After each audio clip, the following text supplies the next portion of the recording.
सभी पत्रकार बंधुओं को नमस्कार। पिछले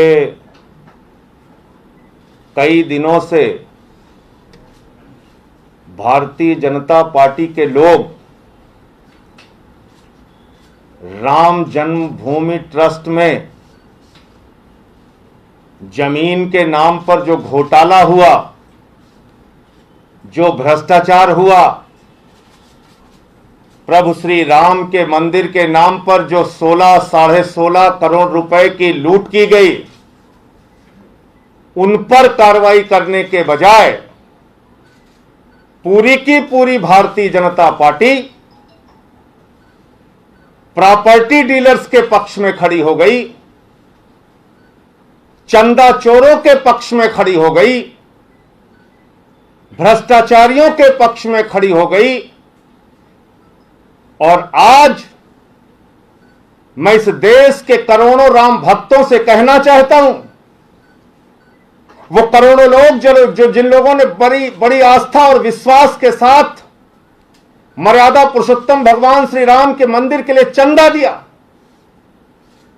उनसे हाथ जोड़कर अपील करना चाहता हूं, आपकी आस्था मर्यादा पुरुषोत्तम भगवान श्री राम में है, आपकी आस्था मर्यादा पुरुषोत्तम भगवान श्री राम के मंदिर में है, आपकी आस्था किसी चंपत राय में नहीं है, आपकी आस्था किसी प्रॉपर्टी डीलर सुल्तान अंसारी में नहीं है, आपकी आस्था किसी भाजपा के मेयर में नहीं है और अनिल कुमार मिश्रा में नहीं है और रवि मोहन तिवारी में नहीं है। आपकी आस्था है प्रभु श्री राम में, मर्यादा पुरुषोत्तम भगवान श्री राम ने, जिन्होंने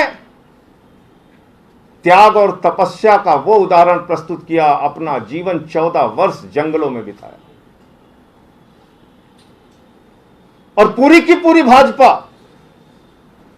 क्यों यह दलील दे रही थी, मैं हैरान था, मुझे समझ में नहीं आ रहा था।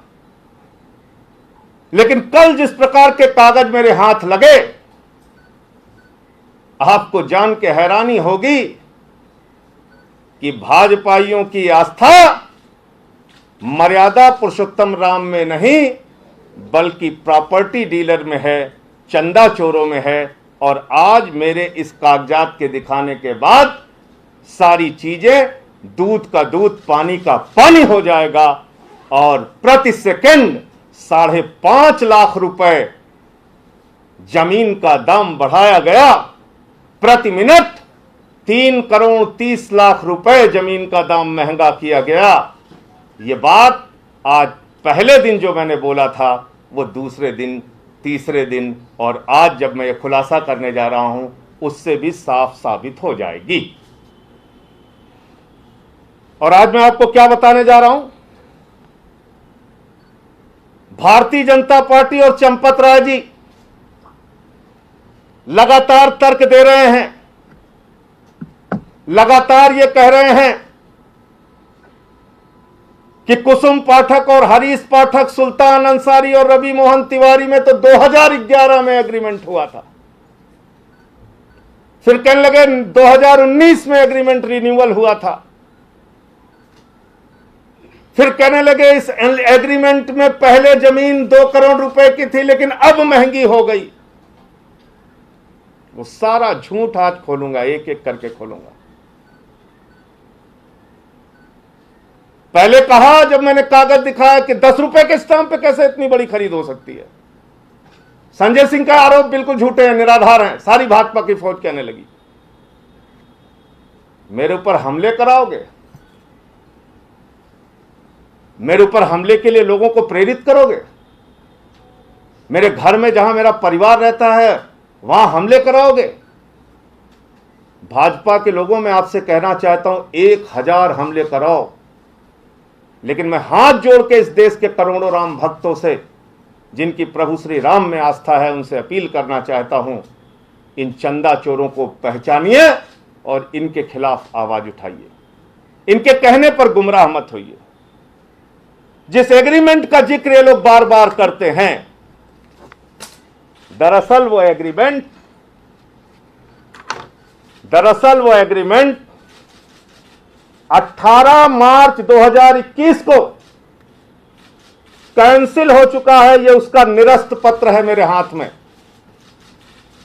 18 मार्च 2021 को ये एग्रीमेंट पहले कैंसिल किया जाता है, फिर 2 करोड़ रुपए में सुल्तान अंसारी और रवि मोहन तिवारी के नाम पर शाम को 7:10 पे लिखा जाता है और शाम को 7:15 पर इन्हीं लोगों से 18.5 करोड़ रुपए में जमीन खरीद ली जाती है। यह है वो निरस्त पत्र, एग्रीमेंट का निरस्त पत्र जो मेरे हाथ में है इस वक्त, और मैं एक एक करके बताना चाहता हूं। ये 2 करोड़ रुपए का 2 करोड़ रुपए में जमीन का एग्रीमेंट हुआ था और इसके लिए 50 लाख रुपए एडवांस दिया गया था। 50 लाख रुपए एडवांस देने वाले और 9 लोगों के साथ एग्रीमेंट करने वाले लोग कौन थे? पहला पक्ष कौन है? हरीश पाठक और कुसुम पाठक। और डाटा संख्या क्या है? वही 243, वही 244, वही 246। पहले पक्ष का नाम पढ़िए। पहला पक्ष है हरीश पाठक, पहला पक्ष है कुसुम पाठक, हरीश पाठक। ये 2 नाम मैंने आपको दिखा दिया। अब आते हैं दूसरा पक्ष, जिन 9 लोगों के साथ एग्रीमेंट हुआ। जिन 9 लोगों के साथ एग्रीमेंट हुआ उनका नाम मैं एक एक करके पढ़ के बताता हूं। वो दूसरा पक्ष कौन है? इच्छाराम सिंह, इच्छाराम सिंह, विश्व प्रताप उपाध्याय, इच्छाराम सिंह, विश्व प्रताप उपाध्याय, मनीष कुमार, पुत्र राम तीरथ, सूबेदार दुबे, पुत्र राम सूरत दुबे,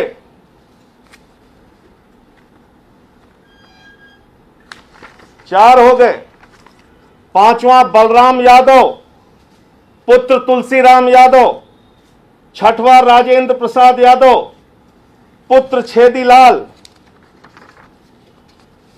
और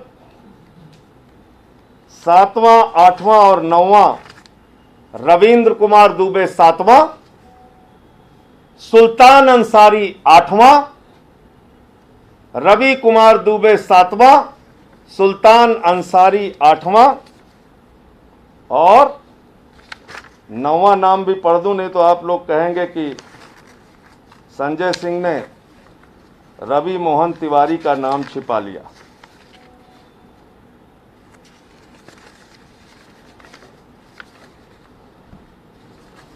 आठ नाम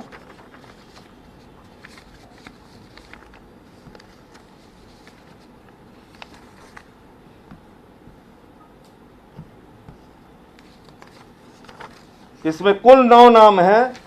9वां नाम भी थोड़ी निकालिए। और इन 9 नामों में रवि मोहन तिवारी का नाम नहीं है।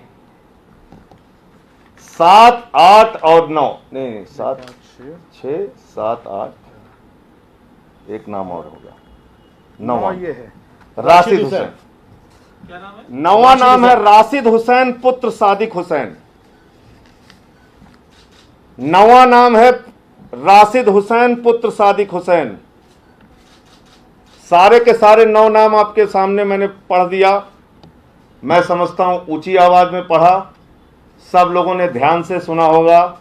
इसमें कहीं आप लोगों को रवि मोहन तिवारी का नाम सुनाई पड़ा क्या? इस एग्रीमेंट में कहीं रवि मोहन तिवारी है क्या?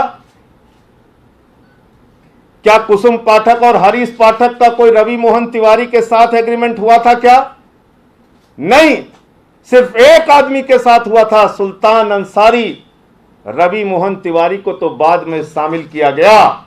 और आज मैं इस प्रेस कॉन्फ्रेंस में आप लोगों से कहना चाहता हूं, मेरे एक सवाल का जवाब पूछिए चंपत राय से, मेरे एक सवाल का जवाब पूछिए भाजपाइयों से कि रवि मोहन तिवारी और भारतीय जनता पार्टी के मेयर ऋषिकेश उपाध्याय के बीच में क्या रिश्ता है?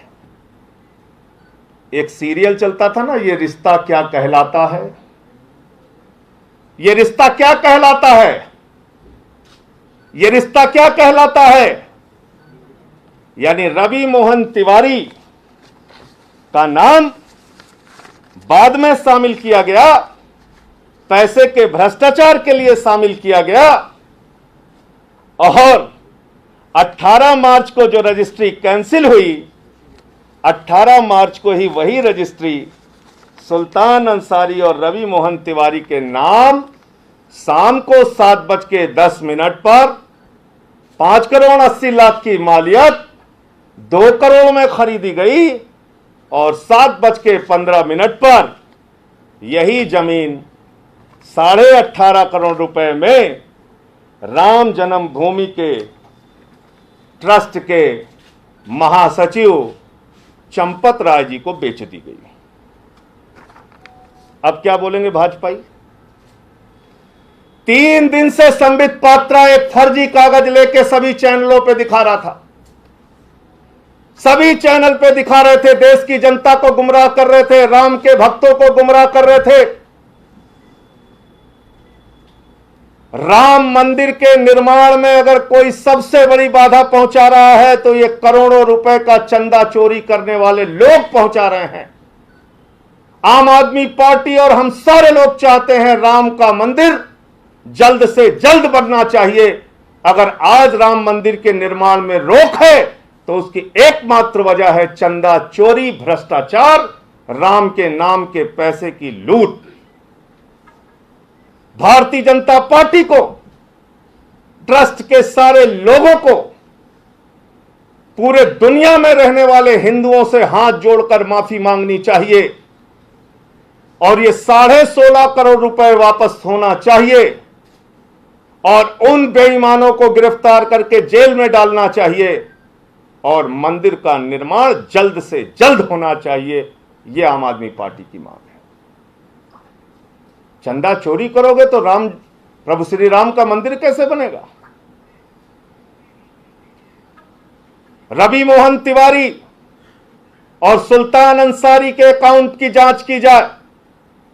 18 मार्च 2021 को जो 17 करोड़ उनके खातों में गया, वो पैसा क्या हुआ, फिर कहां कहां ट्रांसफर हुआ, इसकी जांच कराई जाए। भारतीय जनता पार्टी के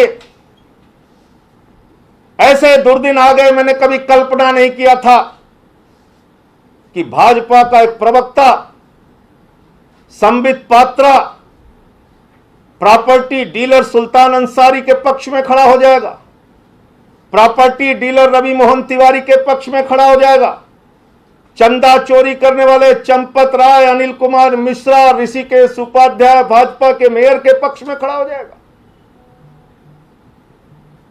अरे मोदी जी के पक्ष में बोलते बात समझ में आती, योगी जी के पक्ष में बोलते तब भी बात समझ में आती, तुम्हारी पार्टी के मुख्यमंत्री हैं। इतने दुर्दिन आ गए, तुम्हारे भाजपाइयों प्रॉपर्टी डीलर्स के पक्ष में खड़े हो रहे हैं और तर्क क्या दे रहे हैं? कह रहे साहब चंपत राय जी अविवाहित हैं। तो भैया पत्रकार बंधु जितने लोग यहां बैठे, मैं आपसे पूछना चाहता हूं, क्या आपकी पत्नियां आपको भ्रष्टाचार करना सिखाती हैं? क्या इस देश में ईमानदार रहने के लिए अविवाहित रहना पड़ेगा? यह भारतीय जनता पार्टी की थ्योरी है। यह इस देश की करोड़ों महिलाओं का अपमान है। भाजपा की थ्योरी है जो अविवाहित है वो ईमानदार है। क्या कहा था चंपत राय जी ने पहले दिन आप लोगों से? वो वीडियो मैं आपको दिखा के अपनी बात खत्म करूंगा, फिर आपके जितने सवाल होंगे। और मैं इसीलिए एक ही बात कह रहा था बार बार, एक ही बात कह रहा था बार बार कि भाई रजिस्ट्री में कहां है पूर्व एग्रीमेंट का जिक्र, रजिस्ट्री में कहां है पूर्व एग्रीमेंट का जिक्र, इस बैनामे में कहां है पूर्व एग्रीमेंट का जिक्र। मैं बार बार चिल्ला चिल्ला के कह रहा था क्योंकि पूर्व का एग्रीमेंट तो कैंसिल हो चुका था, वो एग्रीमेंट तो कैंसिल हो चुका था, वो तो निरस्त हो चुका था। 18 मार्च 2021 को ही निरस्त किया गया था। तो जब एग्रीमेंट निरस्त हो गया, इसका मतलब जमीन मुक्त हो गई, इसका मतलब हरीश पाठक और कुसुम पाठक किसी भी प्रकार के एग्रीमेंट से मुक्त हो गए। इसका मतलब हरीश पाठक और कुसुम पाठक अगर वो जमीन बेचते तो सीधे राम मंदिर के लिए ट्रस्ट को 2 करोड़ रुपए में सीधा बेचते, 2 करोड़ रुपए में सीधा बेचते। वो सुल्तान अंसारी और रवि मोहन तिवारी को क्यों बेचते? 16.5 करोड़ रुपए की चोरी और भ्रष्टाचार के लिए यह खेल हुआ। प्रति सेकंड 5.5 लाख रुपए और प्रति मिनट 3 करोड़ 30 लाख रुपए की चोरी के लिए सब कुछ हुआ। यह तो एग्रीमेंट ही कैंसिल हो गया। यही तो मैं सवाल पूछ रहा था, लेकिन भाजपाई झूठ पे झूठ बोले जा रहे थे, झूठ पे झूठ बोले जा रहे थे। मैं हैरान था। वो बड़े कॉन्फिडेंस से कहते हैं, चिल्ला चिल्ला के झूठ बोलते हैं। तो ये एग्रीमेंट कैंसिल हो गया था, इसीलिए इस बैनामे में इसका कोई जिक्र नहीं था, वरना ये लिखा होता कि 50 लाख की पेशगी ली गई। अब यहां तो 2 करोड़ रुपए ट्रांसफर हुआ है, 1.5 करोड़ ट्रांसफर होता बैनामे में। तो ये बात थी। तो अब मैं दिखाता हूं चंपत राय जी ने पहले दिन कितने भोले बालक की तरह सामने आके, पहली बात तो उन्होंने कहा मेरे ऊपर 100 साल से आरोप लग रहा है, यानी पैदा होने से पहले लोग उनको जानते थे कि ये आरोपी हैं, उनके जन्म से पूर्व उनको जानते े कि वो आरोपी हैं। कह रहे थे 100 साल से, मतलब जब वो पैदा भी नहीं हुए थे तब से आरोप लग रहा है उनके ऊपर। देखिए इनकी असलियत देखिए। कह रहे थे मैं स्टडी करूंगा। I accept, I ready, you also. Champat का बयान, आप अपना काम करिए, हम अपना काम। आपको कॉन्ट्रैक्ट है तो उसका पालन करने की आवश्यकता नहीं करना, अभी स्टडी करेंगे। ये क्या कह रहे हैं, 1 मिनट रुक देना। ये कह रहे हैं, पहला झूठ इनका दिखाइए। इनसे जब आप लोगों ने पूछा तो ये कह रहे हैं कि हम स्टडी करेंगे, यानी ये बेचारे भोले बालक हैं, इनको कुछ नहीं पता था। जैसे ही आप लोगों ने कैमरा लगाया, चंपत राय जी जो बहुत जो तपस्वी हैं, त्यागी हैं, अविवाहित हैं, और भाजपा की थ्योरी है कि ईमानदार रहने के लिए आप लोगों को अविवाहित रहना पड़ेगा, तो वो कह रहे हैं कि हम स्टडी करेंगे इस पेपर की। आगे बढ़िए। नहीं करना, अभी स्टडी करेंगे। झूठ नंबर 2 देखिए। You cannot have that agreement stamped on a paper with a 10 rupee stamp. This agreement copy which Sanjay Singh has been showing to the media has a 10 rupee stamp on it. You cannot have a land agreement of 18.5 crores on a 10 rupee stamp paper. So clearly this is fraud. तो ये हमारी भाजपा की प्रवक्ता बहन जी कह रही थी कि 10 रुपए के स्टाम्प पे कैसे संजय सिंह कागज दिखा रहे हैं एग्रीमेंट का, जबकि वो 1 करोड़ 29 लाख के स्टैंप पे एग्रीमेंट हुआ था। आजकल ई स्टैंप निकलता है, डिजिटल इंडिया है, लेकिन बहन जी को पता नहीं था और भाजपा में काम करती हैं तो झूठ बोलने के लिए कहा गया होगा, तो इसलिए बहन जी ने झूठ बोला। ये दूसरा झूठ। 17/9/2019। अब सुनिए, एक मिनट अब सुनिए, एक मिनट रुको। कुछ चंपत राय अब सुनिए, जो चंपत राय कहते हैं हम स्टडी करेंगे, हमें कुछ नहीं पता, उनके बारे में सुल्तान अंसारी प्रॉपर्टी डीलर क्या कह रहा है, सुनिए ध्यान से। 17/9/2019 इसको जो है हम लोगों ने 9 लोगों ने इसका एग्रीमेंट कराया अपने नाम 2019 में। 19 में तो क्या रेट आया? 2 करोड़ रुपया 19 में जो है इसका रेट आया। 1 करोड़ से 2 करोड़ कैसे? क्योंकि समय इतना अंतराल जो है बढ़ा, उसके हिसाब से जिससे हमारे एग्रीमेंट हुआ उससे ये डील हुई कि भाई हम 2 करोड़ में देंगे, 1 करोड़ में नहीं देंगे। सर्किल बढ़ गया, 2 करोड़ रुपया में हमारी उनकी डील हो गई। 2019 को चलिए 2 करोड़ है, ठीक है। अब इसके बाद के ट्रस्ट आपके कब संपर्क में आया है? उसके बाद जब ट्रस्ट हमसे आज से 3-4 महीना पहले जब बात हमारी हुई, तो कई चक्र में बात हुई हमारे उनसे कि हमको ये जमीन लेना है। तो हमारी उनकी जब बात हुई तो हमारा उनका जो है 18.5 करोड़ रुपए में ये डील हो गई। उसमें किससे बात हुई थी? हमारे चंपत राय जी थे और ट्रस्ट के 2-3 सदस्य और थे, जिसको हम नहीं जानते हैं क्या है। तो क्या बातचीत हुई? बातचीत ये हुई कि हमको आपकी जमीन लेना है, तो हमारा उनका जो है 18.5 करोड़ रुपए में तय हो गया। तो 18.5 करोड़ रुपए में तय हो गया। तय किसने किया? चंपत राय जी ने 3-4 महीने पहले 3-4 महीने पहले जो भोले बालक हमारे खुलासे के बाद कह रहे थे कि मैं स्टडी करूंगा, मैं बहुत भोला हूं, मुझे कुछ नहीं पता, मैंने तो सुल्तान अंसारी का नाम नहीं सुना, उसकी शक्ल नहीं देखी। ये प्रॉपर्टी डीलर बता रहा है चंपत राय जी आए थे और 18.5 करोड़ रुपए में जमीन तय करके गए थे। अब मैं फिर अपनी बात को दोहराता हूं, मेरे ऊपर 1000 हमले करो भाजपाइयों, लेकिन चंदा चोरों को जेल भिजवा के मानूंगा। ये 16.5 करोड़ रुपए इस देश के गरीब राम भक्तों ने अपना पेट काट के मंदिर के निर्माण के लिए दिया है। ये 16.5 करोड़ रुपए वापस करो, देश के करोड़ों हिंदुओं से माफी मांगो और प्रभु श्री राम का मंदिर जल्द से जल्द वहां बनना चाहिए। ये चोरी और भ्रष्टाचार के वजह से राम मंदिर का काम रुका हुआ है, तो राम मंदिर की द्रोही भाजपा है, राम मंदिर के काम में रोक लगाने वाले ट्रस्ट के लोग हैं, राम मंदिर में चोरी करने वाली भाजपा और उनके साथ के लोग हैं। एक पेपर और है, लेकिन ज्यादा लंबा हो जाएगा, इसलिए उसका कल खुलासा करूंगा। ये रिश्ता क्या कहलाता है का जो अभी अगला सीरियल है वो कल आपको दिखाऊंगा। ये जो आप 18 मार्च 2021 वाला एग्रीमेंट कह रहे हैं जिसे निरस्त कर दिया गया था, क्या यही जब जमीन खरीदते वक्त ये वही एग्रीमेंट था क्या? नहीं तो जमीन खरीदते वक्त एग्रीमेंट बचा कहां? जब 18 मार्च 2021 को ये एग्रीमेंट निरस्त हो गया 9 लोगों के साथ जो हुआ था, और जो ये व्यक्ति बता भी रहा है कि 2019 में ये एग्रीमेंट हुआ था 9 लोगों के नाम पे, तो जब ये एग्रीमेंट कैंसिल हो गया तो फिर जमीन खाली हो गई, फिर हरीश पाठक और कुसुम पाठक स्वतंत्र हो गए, फिर वो जमीन वो 18.5 करोड़ में बेचेंगे कि 2 करोड़ में बेचेंगे? इसका मतलब अगर ट्रस्ट सीधे उनसे बात करता तो 2 करोड़ में लेता, 18.5 करोड़ में क्यों लेता? क्योंकि 2 करोड़ में एक फ्रेश जमीन 18.5 करोड़ की कोई महामूर्ख आदमी या तो बेचेगा या तो फिर पागल होगा, दो ही परिस्थिति हो सकती है। 18.5 करोड़ की जमीन 2 करोड़ में बेचने के लिए या तो आदमी का मूर्ख होना जरूरी है या पागल होना जरूरी है, और मैं समझता हूं हरीश पाठक और कुसुम पाठक तो ऐसे हैं नहीं। तो जब वो कैंसिल हो गई एग्रीमेंट तो वो तो स्वतंत्र थे ना, उस जमीन को 18.5 करोड़ में बेचते, उन्होंने 2 करोड़ में क्यों बेची? इसलिए मैं कह रहा हूं फिर से, सुल्तान अंसारी और रवि मोहन तिवारी के अकाउंट की जांच कीजिए।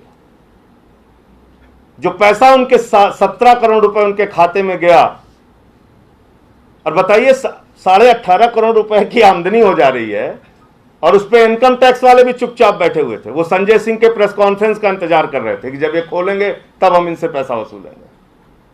संजय जी, इस तरह के एग्रीमेंट कितनी बार कैंसिल हुए हैं इस विवाद में, इस भूमि विवाद में, और साथ में ये कहा जा रहा है कि जो उस जमीन की जो कीमत है सर्कल रेट के हिसाब से वो 5 करोड़ से अधिक है, वो ऐसे में 2 करोड़ से सस्ता या 2 करोड़ में कोई कैसे दे देता? इसका क्या तर्क है? पहली बात तो अब पुरानी सारी बातें खत्म ही कर दीजिए। आप कब एग्रीमेंट हुआ, कब कैंसिल हुआ, कब नहीं हुआ, कब सोए, कब जागे, कब क्या किया, वो पुरानी सारी दास्तां और बात खत्म करते हैं। बात करते हैं 18 मार्च की ना, जिस दिन वो जमीन बेची गई उस दिन सारे एग्रीमेंट खत्म कर दिए गए, निरस्त कर दिए गए, और इसीलिए इस बैनामे के कागज में लिखा है, जो मैं 3 दिन से चिल्ला रहा हूं, लेकिन मैं हैरान भी था कि क्यों इतने भाजपाई बार बार झूठ बोल रहे हैं। इसमें कहीं नहीं लिखा हुआ है, इसीलिए इस जमीन पे लिखा हुआ है जब ये रजिस्ट्री हुई कि ये जमीन सभी प्रकार के भारों और प्रभारों से मुक्त है, इसलिए कि एग्रीमेंट कैंसिल हो चुका था उसी दिन, इसलिए लिखा हुआ है। यही मैं दिखा रहा था, बार बार यही कह रहा था कि साहब रजिस्ट्री में लिखा होना जरूरी है, रजिस्ट्री में लिखा होना जरूरी है, तो इसमें तो कहीं लिखा नहीं था, इसलिए कि एग्रीमेंट कैंसिल हो गया था। और सर्किल रेट का मतलब होता है जमीन का मूल्य जो योगी आदित्यनाथ जी की सरकार तय करती है, जमीन का मूल्य जो जिला अधिकारी तय करता है, और 18.5 करोड़ की जमीन का 5 करोड़ 80 लाख रुपए अगर कोई जिलाधिकारी जमीन का रेट निर्धारित करेगा तो आप इसका मतलब समझ पा रहे हैं आप लोग? इसका मतलब वो जिलाधिकारी उठा के अंदर कर दिया जाएगा, जेल चला जाएगा। वो स्टाम्प चोरी का मामला उसके खिलाफ बनेगा। वो 18.5 करोड़ की जमीन 5 करोड़ 80 लाख घोषित ही नहीं कर सकता। 18.5 करोड़ की जमीन 5 करोड़ में अगर वो सर्किल रेट निर्धारित करेगा, इसका मतलब वो स्टाम्प की चोरी करवाना चाहता है। सर्कल रेट पहले डिसाइड हो गया था संजय जी। 18 मार्च आप तो इतने सीनियर पत्रकार हैं भाई। 18 मार्च 2021 की लिखा पढ़ी में लिखा हुआ है 5 करोड़ 80 लाख। इसका मतलब 18 मार्च 2021 की मालियत, 18 मार्च 2021 की कीमत, 18 मार्च 2021 का सर्किल रेट 5 करोड़ 80 लाख। और स्पष्ट शब्दों में समझा दूं, 1857 का नहीं, 18 मार्च 2021 की मालियत और कीमत उस जमीन की 5 करोड़ 80 लाख थी, जिसको आदित्यनाथ जी ने निर्धारित किया था और जिसको वहां के जिलाधिकारी ने निर्धारित किया था, उनकी सरकार ने निर्धारित किया था। तो बहुत महंगा खरीदते। पहली बात तो दान पुण्य की जमीन को, तो दान पुण्य के चंदे को तो आपको कम में खरीदना चाहिए। तो बहुत महंगा अगर आप खरीदते तो 5 करोड़ 80 लाख में खरीद लेते। और फिर मुझे कहना पड़ता है भाजपाई की झूठ एजेंसियों को। वो कह रहे थे मुआवजा दिया, मुआवजा दिया। अरे भैया, मुआवजा सरकार देती है, ट्रस्ट नहीं देता है। ट्रस्ट थोड़ी मुआवजा देता है, सरकार देती है। और आप पता कर लीजिएगा, ग्रामीण जमीनों के अधिग्रहण में मुआवजा होता है 4 गुना, शहरी जमीनों के अधिग्रहण में मुआवजा होता है 2 गुना। और कितनी पढ़ाई कर करके मैं बताऊं। ग्रामीण जमीनों के अधिग्रहण का मुआवजा सरकार अगर करती है तो 4 गुना दाम, और शहरी जमीन का अधिग्रहण करती है तो 2 गुना दाम। और इसीलिए जेवर का शहरीकरण किया गया, क्योंकि किसानों को 4 गुना मुआवजा न देना पड़े। पहली बात, ट्रस्ट के ऊपर कौन सा मुआवजे का नियम लागू होता है? वो तो सरकार के ऊपर लागू होता है। और कोई प्रश्न? इसमें आपके पास अपने खुद का दस्तावेज है और आप कह रहे हैं कि इसमें बहुत बड़ी गड़बड़ हुई है, तो कोर्ट क्यों नहीं चले जाते हैं? आपको लगता है कि ये आपका अच्छा सवाल है। मैं प्रतीक्षा कर रहा था कि भारत की सरकार, भारतीय जनता पार्टी इतने बड़े खुलासे के बाद कुछ तो शर्म दिखाएगी, कुछ तो कार्रवाई करेगी। लेकिन अब 3 दिन बीत गए, मुझे पता चल गया कि इन भाजपाइयों की आस्था प्रभु श्री राम में नहीं है, प्रॉपर्टी डीलर्स में है। अब मुझे जानकारी हो गई कि इन भाजपाइयों की आस्था भ्रष्टाचारियों में है, प्रभु श्री राम में नहीं है। अब आपने बिल्कुल ठीक कहा, इन सारे मामलों को लेके मैं कोर्ट जाने की तैयारी कर रहा हूं। इसमें मुकदमा FIR दर्ज कराने से लेके जो कुछ भी करना पड़ेगा उसको मैं अब करूंगा। मैं तो 3 दिन तक प्रतीक्षा कर रहा था कि शायद देश के प्रधानमंत्री, शायद उत्तर प्रदेश के मुख्यमंत्री या ट्रस्ट के जो जिम्मेदार लोग हैं वो कोई इसमें सच बोलेंगे। लेकिन झूठ पे झूठ, झूठ पे झूठ, झूठ पे झूठ।